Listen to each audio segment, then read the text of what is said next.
안녕하세요. 상승미소입니다. 어제 제 얼굴 못 보셔서 아쉬운 분들 계셨죠. 그래서 여러분들 저 아이폰 최신형을 샀습니다. 좀 더 밝은 화면으로 찾아보려고 했는데 이게 변환 문제가 있어서 오늘은 다시 구형 아이폰을 꺼내들고 촬영을 합니다. 오늘 제목은요. IMF가 10월 달에 금융안정보고서를 냈는데요. 거기에 미국의 기업 부채 문제에 대해서 일종의 경고성 멘트를 날렸습니다. 물론 전체 기업 부채는 아니고요. 소위 말하는 악성 부채죠. 그러니까 정상적으로 대출을 받을 수 없는 기업들에게 주는 미국의 다양한 레버리지 론이 있는데요. 그 문제가 이제 금리 인상이 지속되고 있으니 위험하다 이런 이야기를 했습니다. 세계 역사에서 금융버블, 경제위기를 일으켰던 버블은요 항상 부채 문제였습니다. 신용이 극단적으로 팽창하고 그 팽창한 신용이 다시 축소되면서 위기가 왔던 거죠. 그래서 모든 경제 위기에는 항상 그 중심에 부채가 있습니다. 지난 2008년 금융위기 때는 서프라임 모기지라는 개인 부채죠. 개인이 부동산 투기에 나서기 위해서 신용도가 되지 않는 사람들까지 모두가 다 부채를 일으켰고 그 부채를 더 이상 유지하기 어려울 때 폭락했지요.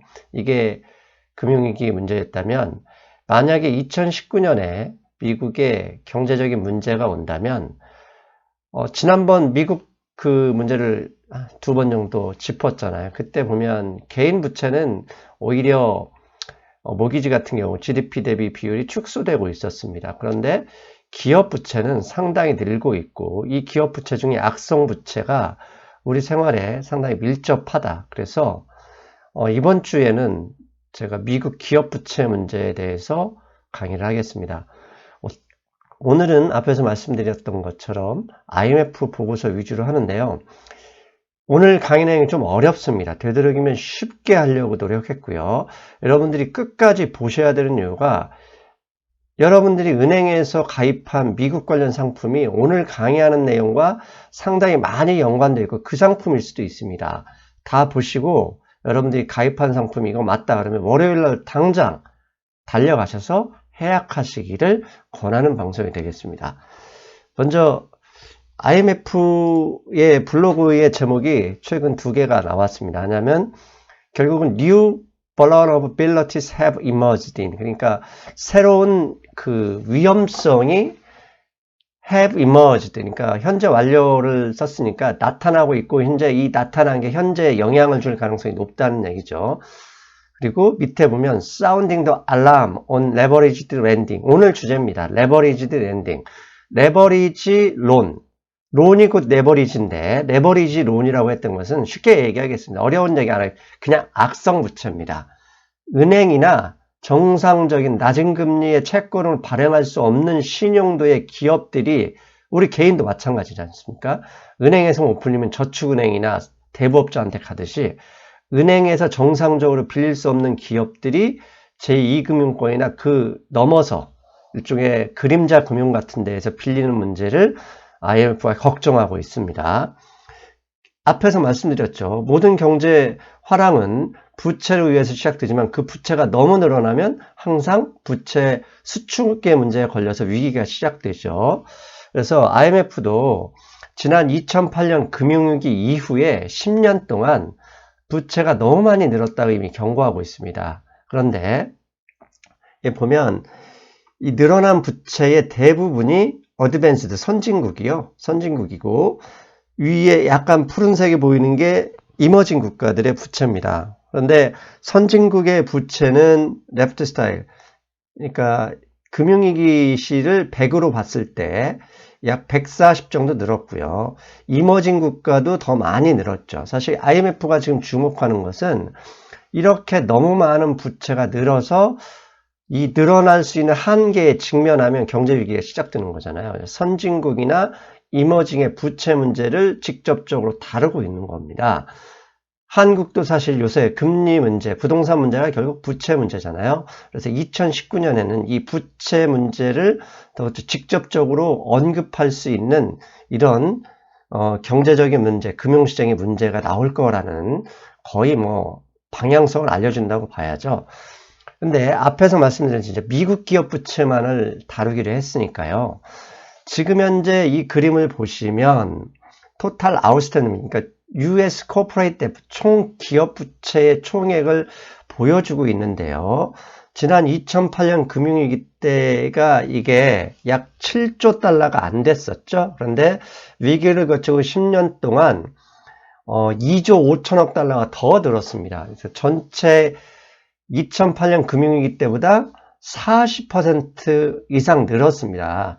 근데 제가 지난번 방송에서 말씀드렸지만 부채가 늘었어도 GDP가 이 정도 늘었으면 큰 문제는 없습니다. 미국 전체 부채가 GDP의 100% 정도 관리되고 있기 때문에 큰 문제는 아닌데, 문제는 오늘 방송 앞에서도 언급했지만 악성 부채입니다. 미국 이제 악성 부채라는 얘기는 저금리 시기에 변동금리로 많이 빌려줬던, 신용도가 안 되는 기업들한테 빌려줬던 돈이 최근에 금리가 올라가면서 어느새 모기지, 내가 다음 시간에 말씀드리겠지만 모기지 금리가 거의 6%에 다다르고 있거든요. 근데 이 악성 부채들을 감당하고 있는 기업들이 상당한 위험에 빠져 있다, 이런 얘기입니다. 그래서 핵심은 전체 기업 부채가 아니라 레버리지 론으로 대체되는 악성 부채들을 얘기합니다.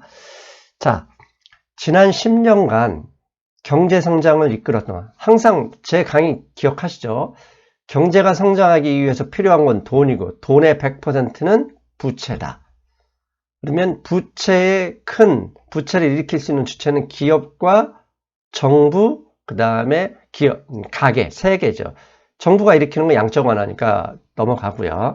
기업과 가계들이 부채를 일으켜야 경제 성장이 되는데, 이 그래프를 보시면 이 파란색, 짙은 파란색, 남색 부분이 개인 부채입니다. 그래서 이게 하우스홀드 데프트인데요. 지난 2008년 금융위기 때는 이게 오른쪽을 보거든요.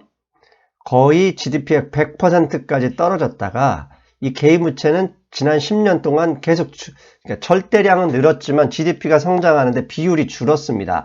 거의 80% 밑으로 관리됐는데, 이렇게 부족한 부채를 누가 채웠냐? 미국의 양적 완화와 기업들이 채웠죠. 기업들이 보니까 지난 2008년 때 줄었던 게 40%, 이거 왼쪽으로 보셔야 됩니다. GDP의 40%로 줄었던 게 어느새 46%까지 올라왔죠. 즉 지난 10년간 경제 회복을 이끌었던 것은 양적 완화와 함께 기업 부채다, 이것을 보여주는 겁니다. 그런데 이 기업 부채들이 GDP 대비 이렇게 고점을 형성할 때 항상 버블이 있었다고 합니다. 근데 이번에도 이게 이어질지는 모르죠. 그런데 최근에 다우지수의 하락이 사실 좀 겁나는 수준으로 일어나고 있지 않습니까? 이 겁나는 수준이 결국은 부채 문제와 연관이 됐을 수밖에 없다고 보는데요.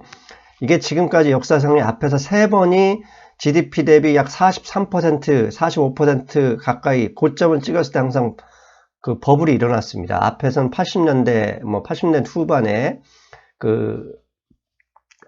미국의 대부업, 아마 그런 게 있었을 겁니다. 파산했었고요. 그 다음에 테크 버블, 2000년도에 나스닥 버블이 터졌고, 2008년에 주택 버블이 터졌죠. 그런데 현재 이게 다시 회복되면서, 모든 버블이라고 되어 있는데 어떤 버블이 터질 위험에 있을 수도 있다, 이런 이제 걱정이 되는 거죠. 그러다 보니까 증시도 최근에 맥을 못 치고 있는 것도 있죠. 이렇게 기업 부채 문제가 표면화되고 있는데, 이 기업 부채의 핵심은 제가 뭐라고 앞에서 언급한지 기억하셔야 됩니다. 악성 부채입니다. 즉 미국 한계 기업들이 버티고 있는 것이 이렇게 결국 부채를 일으킬 수 있는 상황 때문에, 부채를 일으킬 수 있기 때문에, 돈을 끌어오기 때문에 지금 버티고 있는 거잖아요. 한국의 한계 기업도 마찬가지죠. 근데 이렇게 미국의 좀비 기업을 만들고 있는 게 지난 10년 동안 최대 4가지 종류의 악성 대출이 있었습니다. 첫 번째가 레버리지 론입니다. 레버리지 론 뒤에서 설명하면 뭐라고 써 있냐면 사모펀드나 다른 기업이 다른 기업이 인수할 때 내가 인수할 업체의 자산을 담보로 금융기관에서 빌리는 자금을 뜻하는데요. 어렵게 생각하지 맙시다. 그냥 정상적인 은행에서 빌리는 정상적인 대출이 아니라 고금리 악성 부채다. 고금리 악성 부채다. 기업이 빌리는 대부업체의 돈이다. 이렇게 쉽게 생각하시면 좋겠습니다. 근데 이 레버리지 안에 이제 합집합이죠. 이 안에 포함되는 게 크게 세 가지 밑에 있는데 첫 번째가 약식 대출 채권입니다. Covenant Light Loan입니다. 그러니까 light라는 게 쉽게 이런 얘기죠. 그러니까 레버리지 론 안에 약식 대출 채권인데 이거 뭐냐면 담보 없이요. 그냥 쉽게 변동금리로서 좀 높은 금리로 빌려주는 채권, 그러니까 대출입니다. 이게 약식 대출 채권이고 뒤에 다 이 네 가지를 다시 설명하니까 이걸 먼저 제가 개괄을 알려드리는 겁니다. 그 밑에 또 이 레버리지 론 안에 포함되는 게 뭐냐면 두 번째, 세 번째 대출 채권 담보보 증권 CLO라는 약자를 쓰죠. 과거 서프라임 때요 CDO라고 기억하시는지 모르겠습니다. 그러니까 그 당시에는 부채, 개인 부채 담보부 증권이 돼가 합성 증권이죠. 그러니까 뒤에 설명드리겠지만 그 문제로서 엄청난 레버리지를 일으켜서 결국은 금융위기가 발생했는데 이번에는 개인이 아니라 기업 부채를 담보로 하는 이 증권이 다시 또 팔려나가고 있다는 얘기입니다. 그리고 네 번째, 시니어론. 그리고 레버리지 론 안에 시니어론이 들어갑니다. 시니어론도 결국은 뭐냐? 그냥 쉽게 빌려주는 돈인데요. 문제는 이제 한국에서 많이 팔리고 있는 게 이 시니어론입니다. 시니어론을 수익률이 좋다 하면서 최근까지 엄청나게 많이 팔렸습니다. 그래서 이런 네 가지 부채 문제, 부채가 무엇인지, 그 다음에 지금 어떤 상황인지 이제부터 하나씩 들어갈 건데요. 오늘 눈을 떼시면 안 되는 게 미국만의 문제가 아니라 한국 금융 소비자와도 밀접하게 관계가 있기 때문입니다. 왜? 최근에만 해도 이 상품이 엄청나게 많이 팔렸기 때문입니다. 여러분 눈을 떼시면 안 됩니다. 되도록 쉽게 설명을 드리겠습니다. 먼저 레버리지 론에 대해서 말씀드릴게요. 앞에서 말씀드렸죠. 레버리지 론, 기업이 인수할 때 돈이 없으면 내가 인수할 기업에 있는 자산을 팔아서 갚겠다고 하는 일종의 말도 안 되는 대출인데요. 이것도 쉽게 생각하세요. 그냥 기업이 쉽게 빌릴 수 있는 고금리 악성 부채다. 이 문제가 왜 최근에 한국신문에도 많이 나옵니다. 이런 기업들, 고금리로 빌려서 돈 장사를 하는 이런 기업들이 나오면서 무려 20년 동안 8배가 급증했다. 이 문제, 이제 금리가 올라가니까 이런 기업들이 빚을 갚기가 힘들어지면서 조만간 미국에 파산 문제가 생길 것 같다는 기사가 계속 나오고 있죠. 자, IMF 보고서에 나왔던 이 레버리지 론 수준을 보면은요, 파란색 보이시죠? 이미 레버리지 론 수준이 뭐냐면, 이 파란색이 미국의 레버리지 론이고요. 그 다음에 빨간색이 미국 이외의 다른 기업들이 레버리지 준 수준입니다. 그런데 금융위기 이후에 비교하면 다른 나라들은 레버리지 론 수준이 그렇게 높지 않고요. 이미 미국만이 이걸 넘어서 버렸죠. 근데 넘어서는 이 시점이 언제나 17년, 18년이에요. 자, 17년, 18년에 뭐 했냐? 이 돈으로 기업만 인수한 게 아니죠. 자사주도 매입했고요. 돈놀이도 했고요. 이 돈놀이 잘못하다가 지위가 곧 망하게 생겼잖아요. 미국의 대표적인 에디슨과 관련 있는 제너럴 일렉트릭이 이번에 다우지수에서 쫓겨났잖아요. 기업이 곧 망할 위기에 처했으니까. 그러니까 그런 돈으로 장난하다 그런 거죠. 하여튼 보시면 미국이 2017년, 2018년에 이 레버리지 준이 늘어났는데 이때는 금리가 인상하기 시작한 거거든요. 그러니까 더 위험한 거죠. 그래서 이 레버리지 론이 현재 IMF가 보더라도 금융위기 시를 넘어섰고 금융위기 수준에서 지금 현재가 거의 최고금리 수준이고 향후에도 금리가 2019년까지 4번 연속으로 올릴 예정이 되어 있지 않습니까? 이것 때문에 위험하다고 보는 거죠. 그리고 이 재무구조 부실 기업들이 주로 레버리지 론을 이용하고 있다는 겁니다. IMF 보고서에 나와 있는 건데요. 여기 보면 이 여기 이게 파란색이 미국 기업이고요. 그 다음에 미국인데요. 그러니까 이 줄선은 유럽 얘기고 밑에 파란색, 초록색은 미국 기업인데 레버리지를 이용하는데 이게 무슨 얘기냐? 부채 대 수익 비율. 그러니까 부채 대 수익 비율이 5배에서 6배. 그러니까 수익 1억 원 나는 회사에 차입금이 6억 원 있다. 그러니까 수익을 한 푼도 안 쓰고 6년 걸어야 저축할 수 있는 기업들의 이런 악성 기업들이죠. 기업들이 이렇게 많이 전체 레버리지론의 거의 비율을 보면 20%를 넘게 차지하고 있고요. 밑에 20%를 차지하는 비용이 뭐냐면 이것은 앞에보다 더 높죠. 6배 이상인 기업. 1억 원 수익 나는 회사가 6억 원 이상의 부채를 가지고 있는 높은 기업들이 이런 레버리지론을 이용하고 있는데 이 숫자가 점점 늘어난다는 그림입니다. 그래서 레버리지론 문제가 향후 좀 더 금리가 올라가면 분명히 터질 가능성이 높다. 이렇게 보는 게 IMF 금융안정 보고서에 있는 내용입니다. 자, 앞에서 말씀드렸죠. 레버리지 론이 일반적인 전체 그 악성 대출을 포함하는 얘기라면 그 밑에 이제 구체적으로 레버리지 론 안에 포함되어 있는 그 악성 부채들을 하나씩 설명드리겠습니다. 먼저 두 번째 앞에서 언급했죠. 약식 대출 채권, 커버넌트 라이트 론. 현재 커버넌트 라이트 론, 약식 대출 채권은 전체 레버리지 론의 전체 총액을 따지면 60% 이상이고 최근에는 신규 레버리지 론의 80% 이상이 약식 대출 채권으로 이루어지고 있습니다. 이 대출 채권이 뭐냐? 신용도가 낮은 기업들이 만기와 상환 조건이 크게 완화된 채권. 그러니까 한마디로 상환 조건이 뭐 길거나 만기를 연장할 수 있는 거죠. 한마디로 그 뭐죠? 우리가 마이너스 대출이나 그 카드론에서 보면 일부 갖고 이자 더 내고 뒤로 연장하는 그런 조건으로 하고 있는데요. 여기 보면 이런 얘기가 되어 있습니다. Roughly 80% of all new leveraged loan. 그러니까 최근에 2018년만 하더라도 최근에 이 레버리지 론을 하는 기업들의 80% 이상이 커버넌트 라이트 론이라는 거. 근데 커버넌트 라이트 론은 담보도 없습니다. 그 다음에 변동금리입니다. 최근에 금리가 이렇게 올라가는데 변동금리면 위험하다는 얘기죠. 지금 현재 이게 언제부터냐? 2014, 15에 보면 이 커버넌트 라이트 론, 이 약식 대출 채권의 비율이 상당히 많이 올라가고 있는 그림을 볼 수 있습니다.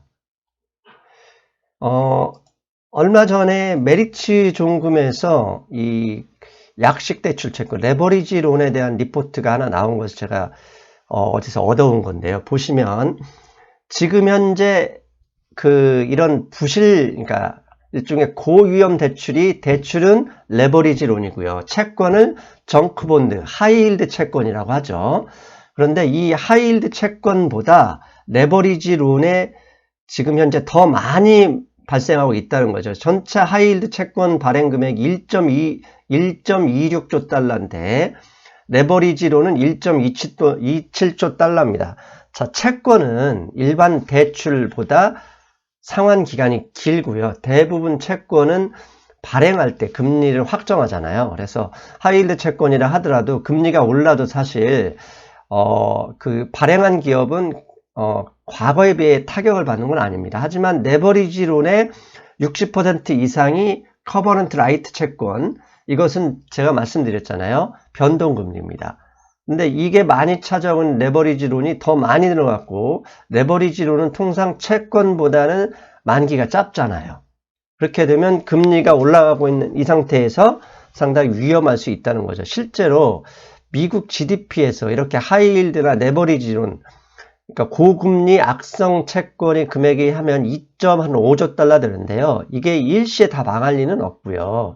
이 중에 뭐 40~50%가 날아간다 하더라도 미국의 GDP로는 충분히 감당한 수준입니다. 하지만 채권이 문제가 아니죠. 결국 채권을 담보로 이상한 파생증권이 어느 나라까지 빠져나가져 있느냐. 그게 우리나라까지 나와 있으니까 그 문제가 생기면 다시 위기의 레버리지가 커질 수 있다는 것을 지금 IMF가 우려하는 겁니다.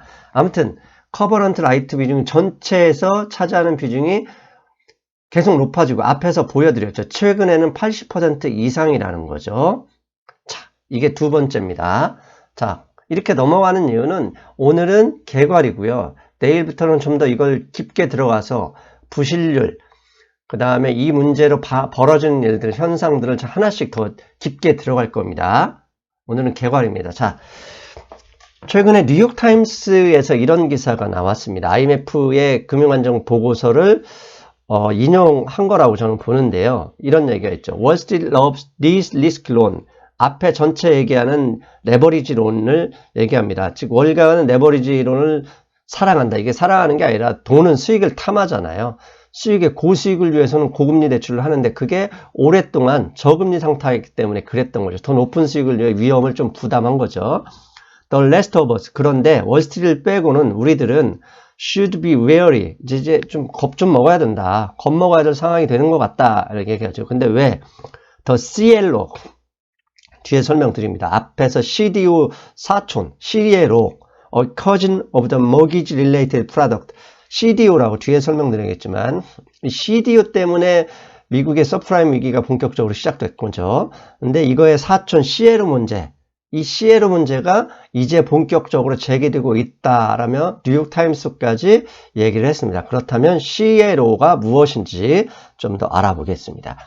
CDO, 과거 2008년 금융위기의 주범이었던 CDO가 뭐냐? 부채담보부 증권입니다. 자, 개인 모기지 채권을 신용도를 분리해서 서프라임 뭐냐면 신용도가 안 되는 대출 채권을 섞으면, 그러니까 맑은 물에 더러운 물 조금 섞으면 맑은 물이 금방 되잖아요. 그런데 그건 물이고 채권에서 섞는다고 그 위험한 채권이 신용도가 좋아지는 건 아니지 않습니까? 그래서 한마디로 거짓말을 했던 게 CDO입니다. 이렇게 그러니까 신용도가 1, 2, 3, 4등급이 쭉 있는데 거기에 나쁜 등급을 섞었어요. 서프라임 등급에 섞어서 훅 믹서기로 돌려서 그냥 다른 사람들한테 금융기관인데 한국처럼 외환보유고를 가지고 있는 이런 기관들한테 팔은 거예요.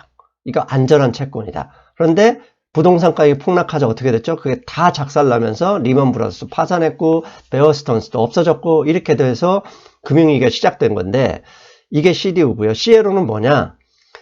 CDO가 개인 부채라면 CLO는 기업 부채입니다. 즉 기업 부채의 채권을 섞어서 또다시 증권을 만들어서 미국의 투자은행들이 한국의 금융소비자나 다른 나라의 금융소비자, 자국의 금융소비자들한테 판 겁니다. 그런데 CLO가 문제가 되는 이렇게 섞은 이유는 뭐냐면 레버리지론, 앞에 말씀드렸잖아요.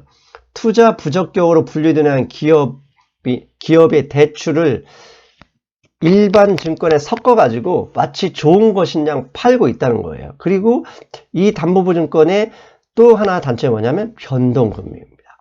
변동금리이 되기 때문에 투자한 사람의 수익률은 금리가 높아져서 좋죠. 하지만 빚을 갚아야 되는 기업의 입장에서는 점점 재무구조에 압박이 오는 거죠. 그래서 이런 CLO가 최근에 미국에서 많이 발행되고 있고 많이 통용되고 있다 보니까 이거 조만간 위험해질 수 있다라고 하는 게 뉴욕타임스의 얘기입니다. 근데 은행들이 이걸 어떻게 돈벌이로 하느냐면요. 일단 뭐 섞어야죠. 왜냐하면 실제 은행들은 돈이 필요한 신용도가 나쁜 사람들한테 돈은 안 빌려주고 돈이 필요 없는 아주 안전한 기업에 돈을 빌려주려고 노력하죠. 그런데 그런 기업들은 돈을 많이 안 빌리죠. 왜? 재무구조가 건실하니까. 그럼 어떻게 해야죠? 이게 채권을 팔아서 또다시 돈을 더 만들어서 뭔가 해야 되는데 어떻게 하냐? 레버리지론, 약실 대출 채권 같은 이런 나쁜 채권들을 좋은 채권에 일부러 섞어서 훅 돌려서 파는 거예요. 근데 이렇게 은행의 돈벌이가 얼마나 늘어났냐? 2008년에서 동시에 시작했다 보면 CDO 상품은 다 사라졌죠. 왜? 한번 딘 상품이 이거 일반 개인들한테, 일반 금융소비자한테 먹히지 않죠. 그랬더니 D자를 빼고 L자를 넣고 기업은 안전하다 하면서 팔고 있는 겁니다. 그래서 CLO의 이 구성을 보면 100에서 300, 그러니까 부채 비율에서 이거 어마어마하게 높은 기업들을 섞어가지고 팔고 있다. 이거 조만간 문제가 터진다. 이런 얘기입니다. 그런데 CLO 상품이 왜 인기가 좋냐면요. 레버리지론이나 CLO나 큰 차이 없습니다. 그냥 같이 보시면 됩니다. 최근에 금리가 올라가는데 금리가 올라가는 데 있어서는 채권은 시가평가에서 마이너스가 나죠. 그런데 금리가 올라갈 때 CLO나 레버리지론은 연동금리입니다. 변동금리에 연동되기 때문에 수익률이 높아요. 그러니까 일반 금융소비자 입장에서는 채권이라 안전할 거야. 미국 기업이 신용평가 받아서 안전할 거야 라면서 이렇게 투자를 하고 있는 거예요.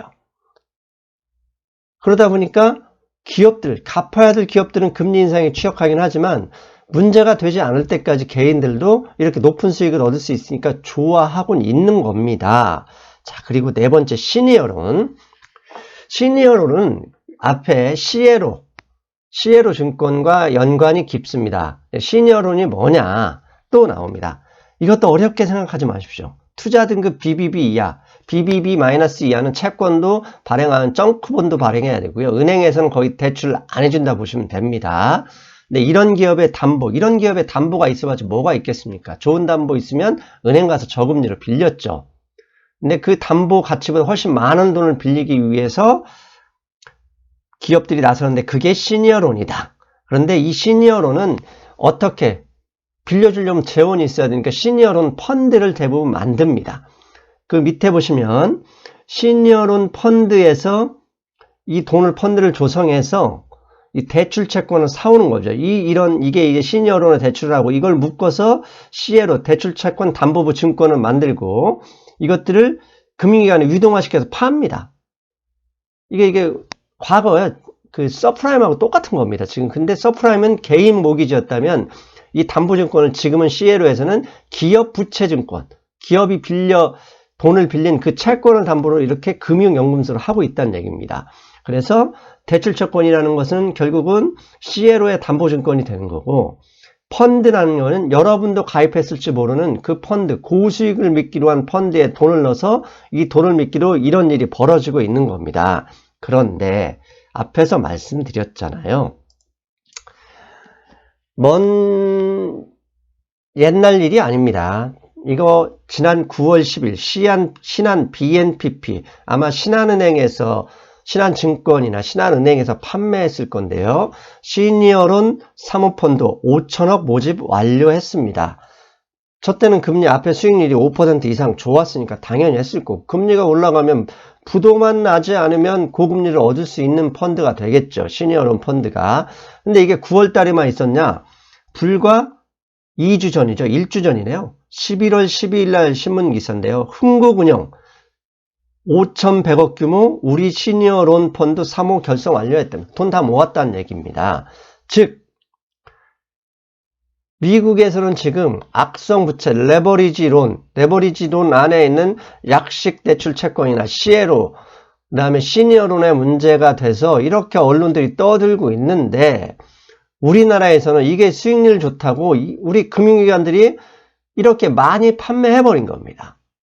얘네 흥국뿐만 아니라 신한 BP뿐만 아니라 우리나라 웬만한 금융기관 다 팔았습니다. 최근에 미국 금리 인상에 좋은 미국의 대출채권 펀드 여러분 라디오 그 다음에 신문에서 많이 보셨을 겁니다. 그런데 제가 왜 이걸 갑자기 우리나라 얘기를 하느냐, 지난주에요 이 시니어론을 기초자산으로 하는 미국의 ETF가 뭐냐면 BLKN입니다.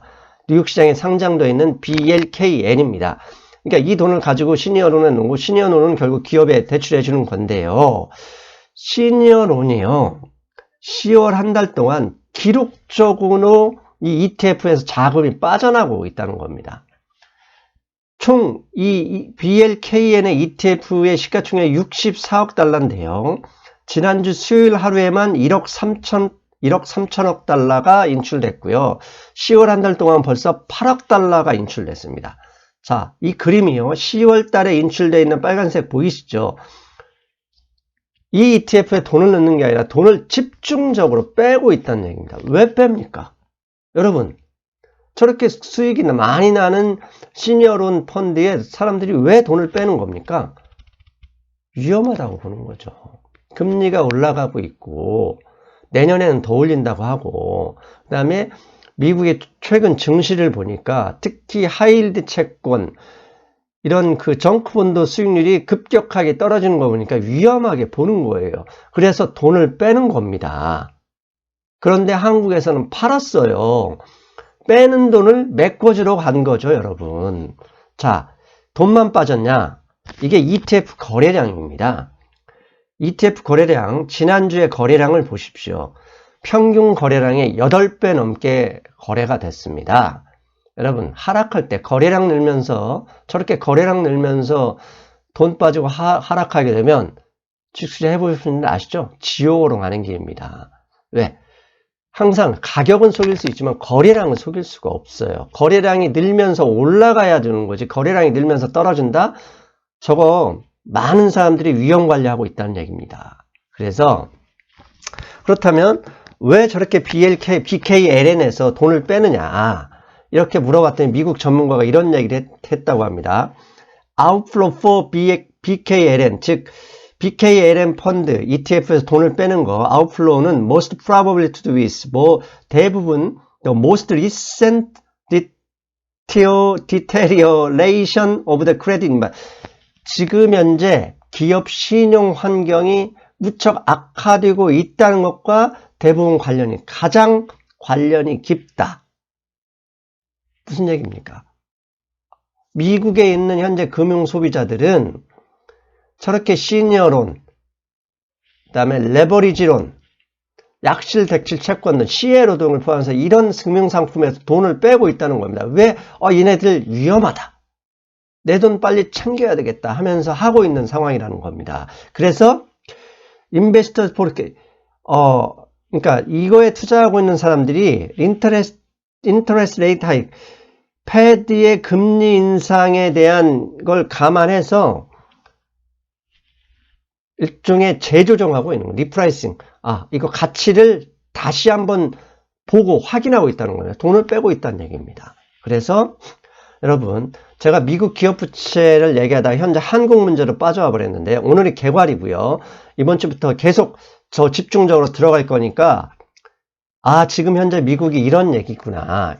이렇게 기업의 악성 부채, 금리 인상에 대비해서 이렇게 위험하게 생각하고 있구나. 여러분 주위를 둘러보십시오. 여러분은 가족, 친구, 지인들이 혹시 최근에 아니면 1년 전이든 미국의 대출채권 담보보증권 펀드, 일종의 시니어론 이런 상품에 가입하셨다면 당장 월요일 아침부터 해약하셔야 됩니다. 해약하셔서 돈 지키십시오. 아셨죠? 그래야 내 돈 지켜갑니다. 최근에 미국 다우지수의 하락도 이런 기업들, 이렇게 악성 부채를 지고 있는 기업들의 재무구조 상황이 금리 인상과 맞물려서 어렵게 보고 있다 생각하시는 게 맞을 것 같습니다. 여러분 오늘은요 좀 어렵더라도 다시 한번 끝까지 봐주시면 이해가 되실 거고요. 내일 내일 모레부터는요 본격적으로 좀 더 깊이 천천히 들어가 보겠습니다. 오늘도 끝까지 봐주신 여러분을 감사 말씀 드리고요. 구독하기 눌러주셔야 돼요. 아셨죠? 구독하기 클릭. 여러분 안녕.